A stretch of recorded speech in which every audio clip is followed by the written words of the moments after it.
Yo everybody, welcome back to another JD the Gamer video, and we're here with Game of Thrones Legends. We got some new characters. It's not the ones I wanted, but let's talk about the undead. Actually, the dead.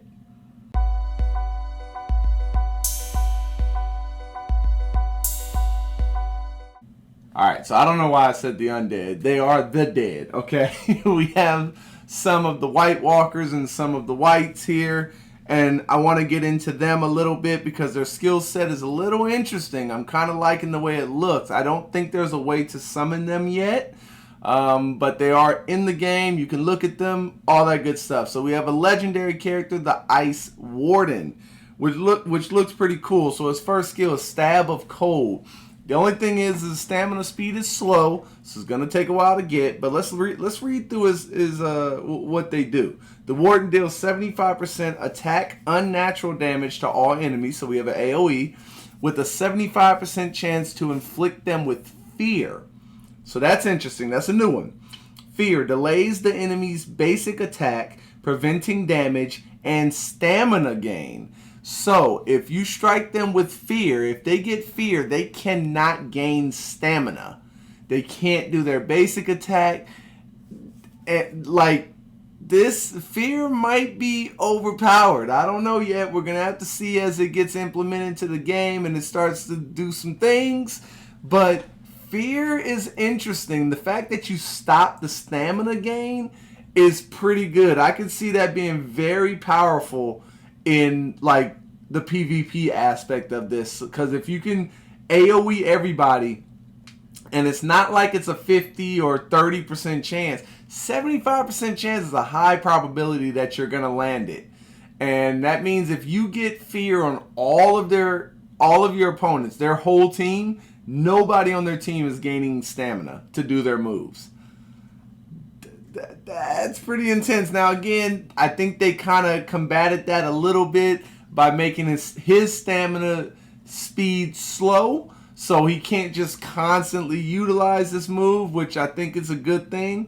But man, that's interesting. Now as you skill him up or star him up and get more shards of him, his leader skill, when an ally reinforces, so let's see what reinforces. Anytime a champion enters the battlefield as a result of another champion's abilities.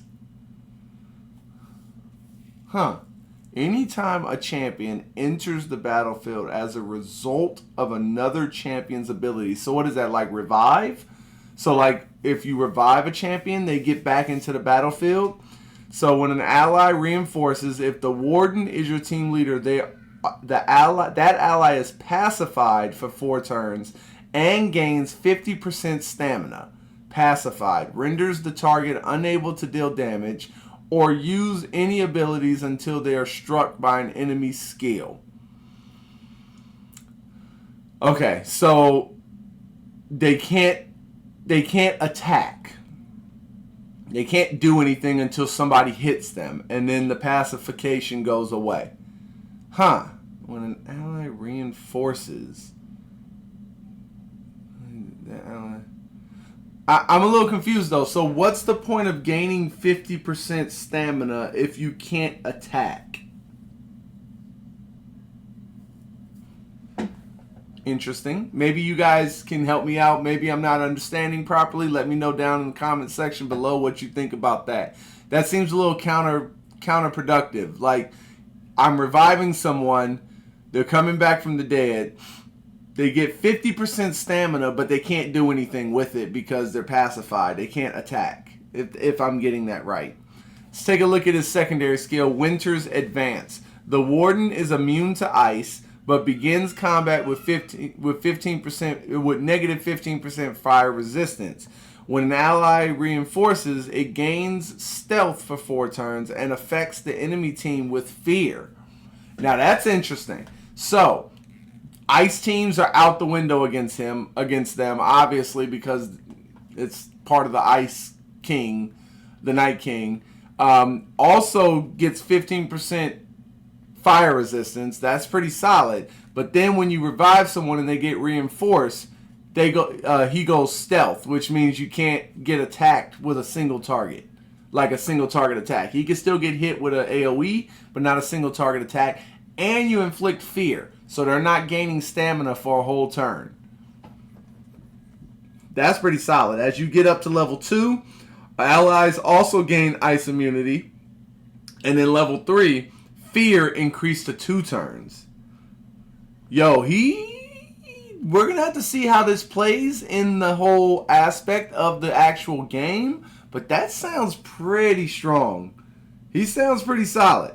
Now, as we keep looking at more of that element with the Ice King and all that, we get into the Unyielding Wight, which is epic. Let's take a look. Unnatural Abomination. The Wight deals 115% attack unnatural damage to a single enemy, then heals for 15%. Okay, so a self-healing, and you do a little bit of damage. Not the greatest, but okay.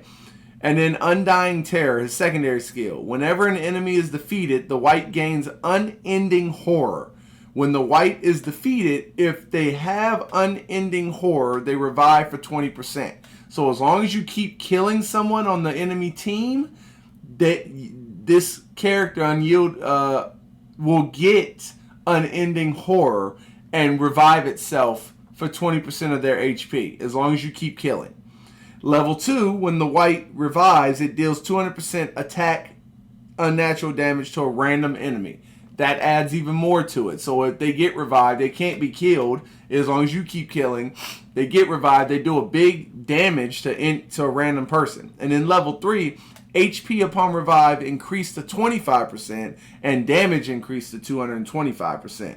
So I would say that the Unyielding Wight, I would say their first skill is kind of like, okay, it does a little damage and heals for a little bit.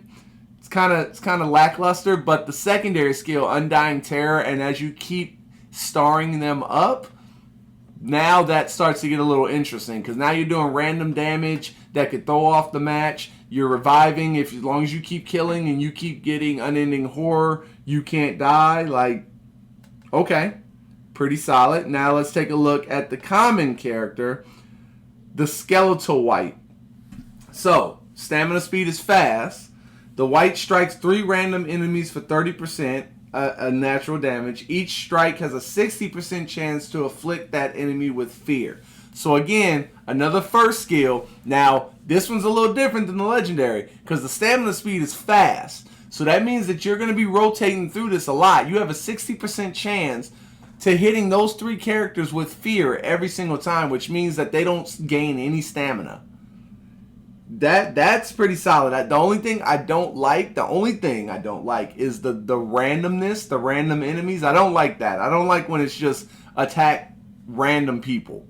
Like, I want to know who I'm attacking. But if I can hit them with fear so that they can't gain stamina and do their skills, that might be a good trade-off. Now, the secondary skill, Shambling Corpse. The first time the Wight is defeated, it revives with 30%. So again, another one of the Wights that revive. And then as you star them up, level 2, HP upon revive increase to 40%. So almost half your HP on the first time you die. And then stat bonuses, you get a lot of stat bonuses. 10% attack, 10% defense, 10% HP, 10% attack, 10% defense. You know, that's not too bad. The Skeletal Wight is not that bad of a character. We're going to have to see again how they all play out together. But as they go, I think they're kind of strong.